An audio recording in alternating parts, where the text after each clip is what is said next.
Study IQ IAS, अब तैयारी हुई अफोर्डेबल।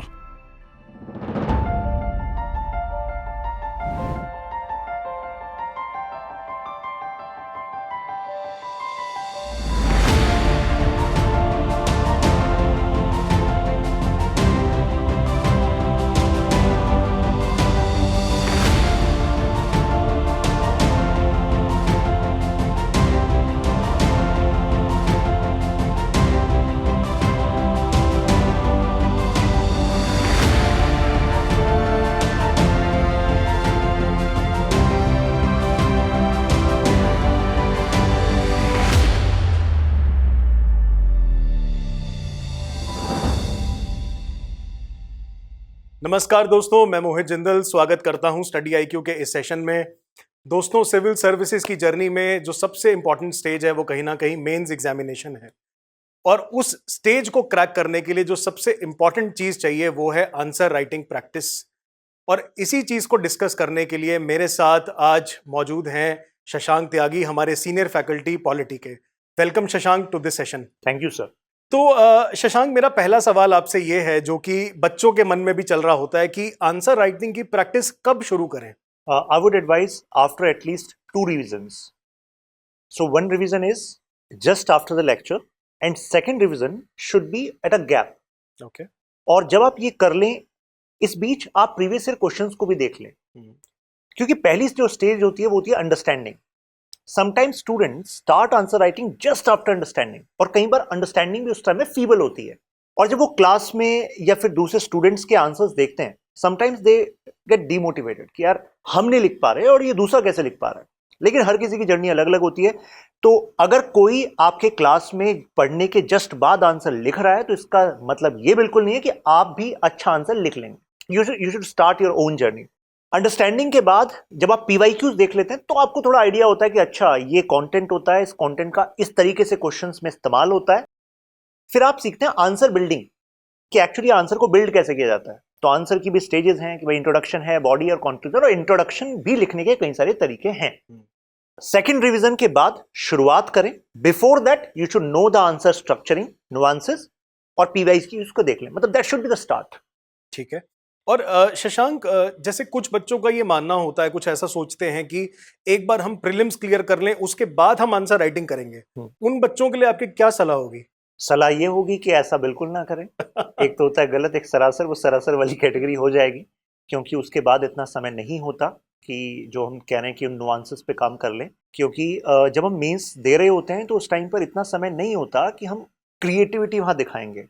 ये सारा प्रोसेस हम प्रीलिम्स से पहले कंप्लीट कर चुके होते हैं। प्रीलिम्स और मेंस में एक मेजर डिफरेंशिएशन यही है कि मेंस एक्सपेक्टेड लाइंस पे आ जाता है, तो हमें पता होता है कि मेजरली ये क्वेश्चन थीम्स होती हैं। इन क्वेश्चन थीम्स में कई सारे standard templates of introduction, conclusion हमारे दिमाग में ऑलरेडी होते हैं। वो कैसे होंगे? जब हम आंसर राइटिंग प्रैक्टिस पहले ही करेंगे। एक समय ऐसा होता था, मतलब मैं 2014 से पहले की बात करूं तो उस समय तो अगर कोई आंसर राइटिंग कर रहा होता साथ साथ तो मानते थे क्या बात, मतलब लेकिन अभी ट्रेंड चेंज हो चुका है, कंपटीशन चेंज हो चुका है। तो आंसर राइटिंग साथ साथ करें, प्रीलिम्स के बाद के लिए ना छोड़ें। तो दोस्तों, जैसा कि शशांक ने हमें बताया कि अगर आप भी उनमें से हैं जो ऐसा सोचते हैं कि प्रीलिम्स करने के बाद हम आंसर राइटिंग शुरू करेंगे, तो उस थॉट को आप त्यागें और डेली आंसर राइटिंग प्रैक्टिस जो है वो शुरू करें। शशांक, मेरा अगला सवाल आपसे ये है कि स्टडी IQ के प्रीलिम्स टू इंटरव्यू बैच, जो कि हमारा एक फ्लैगशिप ऑफरिंग है फाउंडेशन का, उसके अंदर how are we tackling answer writing?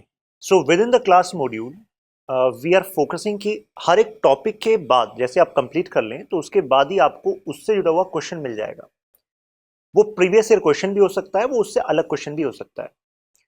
Class के दौरान ही जब टॉपिक समझा दिया गया है उसके बाद, जैसा कि मैंने कहा आंसर बिल्डिंग, तो स्टूडेंट को समझाया जाता है कि देखो इंट्रोडक्शन में these are the key concepts जिसको कॉन्टेक्स्ट की तरह आपको इस्तेमाल करना है। बॉडी वाले पार्ट में दीज आर द कीवर्ड्स, और कीवर्ड्स का भी ऐसे इस्तेमाल करना है। तो बिल्डिंग वहां सिखा दी जाती है। उसके बाद स्टूडेंट को समय दिया जाता है कि आप इस पर अटेम्प्ट करना, और हमारे डैशबोर्ड पर ऑलरेडी उनकी रेस्पेक्टिव बैच की एक ईमेल आईडी होती है। वहां पर वो अपना आंसर सेंड करते हैं और उन्हें बहुत ही जबरदस्त फीडबैक मिलता है, डिटेल फीडबैक मिलता है। तो क्लास में डिस्कशन हो चुका है उस आंसर का, जो उन्होंने खुद अपना एफर्ट किया, उस पर उन्हें इंडिविजुअल फीडबैक मिल चुका है। तो मतलब थीम वाइज उनको ऑलरेडी पता होता है कि ये मैंने गलतियां की थी और ये गलतियां मैं नहीं दोहराऊंगा। बाकी जो कसर होती है वो हम मेंस की जो टेस्ट सीरीज होती है जो P2I के अंदर हमें मिलती है, तो उसके अंदर वो पूरी हो जाती है, क्योंकि वो टेस्ट डिस्कशन भी हो जाता है, इंडिविजुअल फीडबैक भी मिल जाता है। So that's how we are taking care of students.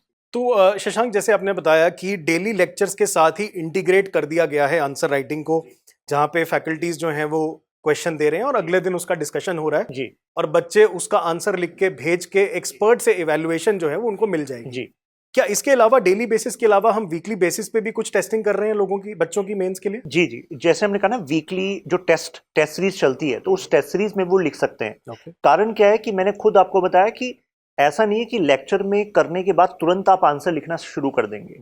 मतलब मैं ऐसे मानकर चल रहा हूं कि आज अगर मैं किसी टॉपिक को पढ़ा रहा हूं तो मैं कई बार उससे पहले जो दो लेक्चर पहले जो मैंने पढ़ाया था उससे जुड़ा हुआ मैं क्वेश्चन लाऊंगा, क्योंकि एक मेंस के क्वेश्चन में कई बार 2 या 3 कॉन्सेप्ट्स का इंटरलिंकेज होता है। Yes. तो जब तक एटलीस्ट उसका 2 बार रिवीजन हो चुका होगा स्टूडेंट का, तो तब वो अटेम्प्ट करेगा। अगर वो उस टाइम पर बाई चांस कोई स्टूडेंट अटेम्प्ट नहीं कर पा रहा, वो कह रहा है कि मेरी ऑप्शनल की क्लास भी थी सर, GS की क्लास भी थी, तो ऐसे में एटलीस्ट जो वीकेंड वाला उसको अपॉर्चुनिटी मिल रही है, एटलीस्ट वो उसको अटेम्प्ट करे और स्ट्रक्चर वाइज फिर उसका इंप्रूवमेंट देखने को मिलेगा। ओके। और शशांक, ये जो डेली और वीकली आंसर राइटिंग है, क्या इसमें सिर्फ स्टैटिक के सवाल होंगे या इसमें करंट के भी सवाल एक्सपेक्ट कर सकता है? स्टैटिक एंड डायनेमिक दोनों को मिलाकर ही चलना है, तभी हम रोबस्ट प्रिपरेशन कर पाएंगे। दोनों का इसमें इंक्लूडेड होता है। तो दोस्तों, यहाँ पे मैं आपको बता दूं कि हमारे P2I बैच में आपको faculty driven daily answer writing with expert feedback और इसके अलावा वीकली मेंस रिवीजन टेस्ट जो है वो करवाया जाएगा। और इसी के साथ साथ जब भी आपका कोई एक सब्जेक्ट खत्म होता है तो उसका एक प्रॉक्टर्ड टेस्ट जो है, यानी कि एक लाइव इन्वायरमेंट में आपको लिया जाएगा और एक एक्सपर्ट होगा जो आपको मॉनिटर कर रहा होगा उस एक इन्वायरमेंट में, सो दैट वो एक एग्जाम लाइक इन्वायरमेंट जो है वो रेप्लिकेट हो सके, वो एक सब्जेक्ट रिवीजन टेस्ट भी आपको इसमें प्रोवाइड कराया जाएगा। शशांक, मेरा अगला सवाल आपसे ये है कि ये तो हमने बात करी कि हम आंसर राइटिंग प्रैक्टिस कैसे कराएंगे। अक्सर जब आंसर राइटिंग की बच्चा प्रैक्टिस कर रहा होता है तो उनको एंग्जाइटी बहुत हो जाती है कि जैसे हमने इनिशियली भी बात करी कि उनका जो साथी है वो बहुत अच्छा लिख रहा है, ठीक है, और वो उतना नहीं लिख पा रहे हैं, तो ये जो फियर और एंग्जाइटी डेवलप हो जाती है, इसको कैसे ओवरकम करें? क्योंकि ये बहुत सारे बच्चों की प्रॉब्लम है। सच का ज्ञान पहले से ही हो जाना चाहिए कि आप अपने आप से वो एक्सपेक्ट ना करें जैसा दूसरे परफॉर्म कर रहे हैं। हर किसी की जर्नी अलग है। कोई स्टूडेंट ऐसा हो सकता है कि वो कितने सारे जो पॉइंट्स उसको कलेक्ट हुए दिमाग में उस टॉपिक से जुड़े हुए, वो उसको लिखना स्टार्ट कर दे। आपकी जर्नी डिफरेंट हो सकती है। You can actually bring some answer writing knack there. जिस समय बच्चे इस दौड़ में है कि कितने ज्यादा मैं आंसर्स लिख लूं, मैं आपको कहूंगा आप फोकस करिए कितने अच्छे आंसर आप लिख पा रहे हैं। तो शुरुआत में बहुत ही खराब आंसर लिखे जाएंगे, कोई दिक्कत वाली बात नहीं। हमारे पास कितने सारे ऐसे स्टूडेंट्स होते हैं, इंट्रोडक्शन लिखने में भी डिफिकल्टी होती है और सबके साथ ऐसा होता है। क्या लिखें? जैसे कॉमन तरीका होता है कि क्वेश्चन में कीवर्ड देखा, उस कीवर्ड को डिफाइन कर दो। ये सबसे इजी वे है इंट्रोडक्शन लिखने का। लेकिन यूपीएससी में ऐसा नहीं है, क्योंकि अगर क्वेश्चन वर्ड चेंज है, मतलब examine, critically examine, describe, enumerate, illustrate, या फिर क्वेश्चन में वो कीवर्ड है लेकिन दूसरा कीवर्ड मिलकर उसकी जो डिमांड है क्वेश्चन की वो अलग है, लेकिन आप वहां पर केवल डिफाइन कर रहे हैं, तो जाहिर सी बात है तरीका अलग है ना। तो शुरुआत में फोकस करिए धार लाने में कि यार मुझे पता हो कि इंट्रिकेसीज क्या है आंसर राइटिंग की, फिर उसको अप्लाई करते रहिए, गलती करते रहिए, सीखते रहिए। तो इस तरीके से आप नेक्स्ट लेवल पे जाएंगे। और अगर हम केवल प्रैक्टिस करे जा रहे हैं और फीडबैक को नहीं देख रहे, then that would be issue. तो टेंशन नहीं लेनी, एफर्ट करना है, स्टेप बाय स्टेप सब हो जाएगा। That's the way to go about it. और शशांक, जैसे आपने बीच में टेक्निक की बात करी, तो कई बच्चों का ये भी सवाल होता है कि क्या हमारे फाउंडेशन बैच के अंदर आंसर राइटिंग की जो साइंस है या आर्ट है, क्या वो भी बच्चों को सिखाई जाएगी, या is it just about giving questions and evaluating it? No, उसमें वो भी सिखाई जा रही है। वो दो तरीके से सिखाई जा रही है। एक तो फैकल्टी स्पेसिफिक, जिसकी हमने अभी बात की ही थी। दूसरा है डेडिकेटेड आंसर राइटिंग क्लास। तो इन बिटवीन सैटरडेज को वो क्लास लगाई जाती है, जिसमें कि उस सब्जेक्ट से जुड़े आंसर राइटिंग के नुआंसेस के बारे में बताया जाता है। फॉर एग्जाम्पल, इंडियन पॉलिटी का अगर आप आंसर लिख रहे हैं जीएस पेपर 2 में, तो उसका स्कोर करने का तरीका अलग है। मींस यू शुड नो कि मुझे एक्ट्स को कोट करना है, आर्टिकल को कोट करना है, करंट में कोई लॉ या बिल चर्चा में था बहुत ज्यादा, उसको कोट करना है, या फिर किसी स्टेटमेंट को कैसे कोट करना है। तो अगर ये चीजें हमारे पास टॉपिक वाइज कंपाइल हो, रेडी टू यूज, तो ऐसा पीएस जब पॉलिटी चल रहा है तो पॉलिटी के समय पर होगा, जब ज्योग्राफी होगा तो ज्योग्राफी के लिए अलग से एक ऐसी डेडिकेटेड क्लास भी होगी। वो apart from faculty other faculty भी लेते हैं जिनका काम ही केवल आंसर राइटिंग पर स्पेशलाइज होना है। तो this way we are doing this. तो दोस्तों, इस प्रोग्राम में ना कि सिर्फ फैकल्टी ड्रिवन आंसर राइटिंग जो हो रही है वो तो होगी ही, बट इसके अलावा ये जो एक नैक ऑफ आंसर राइटिंग है उसको कैसे डेवलप करा जाए, उसके भी स्पेशल लेक्चर्स जो हैं वो आपको प्रोवाइड कराए जाएंगे। और शशांक, मेरा अब आपसे ये सवाल है कि जैसे इस प्रोग्राम का एक बहुत ही यूनिक फीचर है मेंस रेजिडेंशियल प्रोग्राम जी, जो कि मेंस एज इट तो मेंस के लिए प्रोग्राम है, तो इस प्रोग्राम के क्या फीचर्स हैं, मतलब what is the mains residential programme? जैसे वर्ड है मीन्स, तो यानी कि अब जब आप प्रीलिम्स और मेंस के बीच का जो टाइम गैप देखते हैं, अब आपके पास वो समय नहीं होता कि आप डिटेल में हर एक चीज करेंगे, राइट। यहां पर आपकी जर्नी बहुत ही ज्यादा स्पेशलाइज्ड होती है, कंटेंट वाइज भी और आपके आंसर राइटिंग एफर्ट वाइज भी। तो इसमें हर एक सब्जेक्ट में जो सबसे ज्यादा इंपॉर्टेंट थीम है आपके प्रीवियस ईयर क्वेश्चंस के एनालिसिस के हिसाब से भी, और जो इस 1.5 साल में जो करंट की जर्नी रही है उसके हिसाब से भी, वो प्रिपेयर की जाती है। स्टूडेंट को उसके बारे में पढ़ाया जाता है, क्योंकि कई बार वो चीजें फाउंडेशन में उतनी गहराई से नहीं पढ़ाई जाती। और मेंस रेजिडेंशियल प्रोग्राम में वही स्टूडेंट बैठे हुए हैं जो प्रीलिम्स क्लियर कर चुके हैं, राइट। तो they need the right push at the right moment. तो कंटेंट प्रिपेयर कराने के बाद फिर बताया जाता है कि अगर ये टॉपिक है तो इस टॉपिक से मोस्ट पॉपुलर जो क्वेश्चन थीम बैठती है वो 5 तरह की बैठती है। तो 5 तरह की क्वेश्चन थीम आपको, कंटेंट पढ़ा दिया, थीम बता दी, आंसर राइटिंग करा दी और मॉडल आंसर्स आपको दे दिए। फिर आपको प्रैक्टिस के लिए टेस्ट देना होता है। तो एक तरीके से content, answer writing practice, model answer और फिर टेस्ट के थ्रू आपको फाइनल रेस के लिए प्रिपेयर किया जाता है। तो हमारा टारगेट ये है कि मेंस में जितने भी क्वेश्चन थीम बन सकती हैं हर एक टॉपिक पे कंटेंट डिलीवर करने के बाद we are preparing students within the class programme here, यानी कि वो फैकल्टीज के साथ यहीं पर दिन रात प्रिपेयर करते हैं। मतलब ऐसा नहीं होता कि 3 घंटे की क्लास आपकी है कि सब्जेक्ट की और आप चले गए, नहीं, you are here for mains residential programme. Residence में रख रहे हैं आपको, and Study IQ is taking care of all the expenses for a reason, the reason is rank. तो यानी कि दिन और रात आपको क्या क्या पढ़ना है, कैसे पढ़ना है, डिफिकल्टी कहीं पर आ रही है तो फैकल्टीज आपके साथ हैं, मेंटरिंग टीम आपके साथ है, सब बिल्कुल पास में रहकर पढ़ेंगे।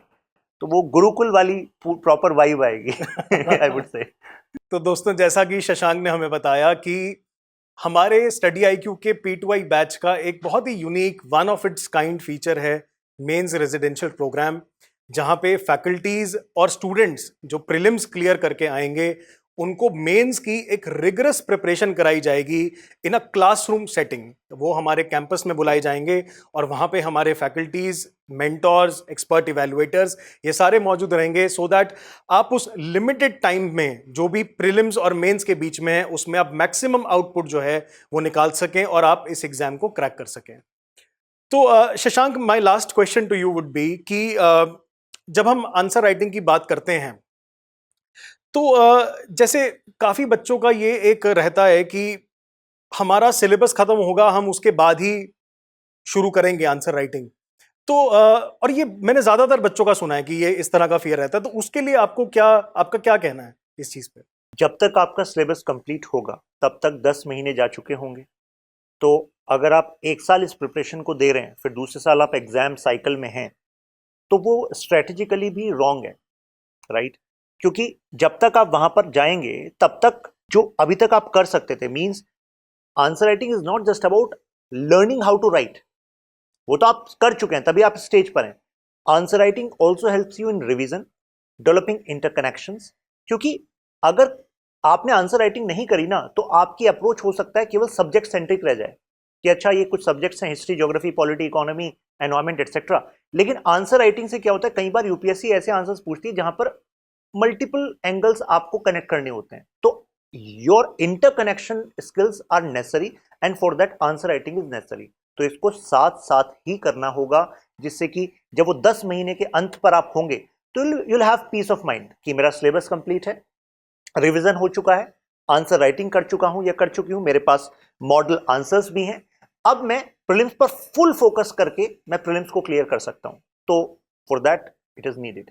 Thank you Shashank for sharing your insights. Thank you. तो दोस्तों, we will leave you with that last thought कि अगर आप भी आंसर राइटिंग के फियर या एंग्जाइटी से जूझ रहे हैं एंड आंसर राइटिंग को आप शुरू नहीं कर पा रहे हैं, तो आप स्टडी IQ के P2I बैच में एनरोल करा सकते हैं। इस वीडियो के डिस्क्रिप्शन बॉक्स में आपको उसका लिंक मिल जाएगा।